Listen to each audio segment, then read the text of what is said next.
બીજું એક્ઝામ્પલ જોઈએ કે જ્યારે કોઈ પણ નામ કોઈ પણ જાતિ મતલબ આ જે કંઈ પણ નામ છે એ આખી જાતિનો જ્યારે ઉલ્લેખ કરે છે કે કરતું હોય ત્યારે એવા નામની આગળ પણ આર્ટિકલ ધ યુઝ થાય છે મિત્રો.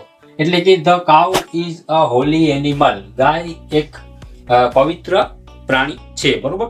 તો અહીંયા ગાયની આગળ આર્ટિકલ ધ યુઝ થાય છે. તો અહીંયા ગાય એટલે કોઈ એક જ ગાયની વાત નથી થતી, ગાયની આખી જાતિની વાત થાય છે.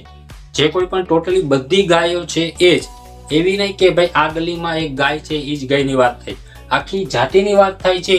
ત્યારે એવા નામની આગળ પણ આર્ટિકલ ધ યુઝ થાય છે મિત્રો. The cow is a holy animal અથવા the monkey is a naughty animal, વાંદરો એક તોફાની પ્રાણી છે. તો એક વાંદરાની વાત નથી, આખી જાતિની વાત થાય છે, બરોબર.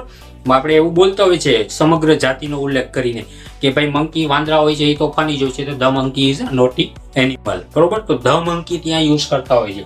The cow is a holy animal, બરોબર. તો આવા જે કોઈ પણ સેન્ટેન્સ છે, આવા જે કોઈ પણ નામ છે જે આખી જાતિનો ઉલ્લેખ કરતા હોય છે તેવા નામની આગળ પણ આર્ટિકલ ધ યુઝ થાય, બરોબર.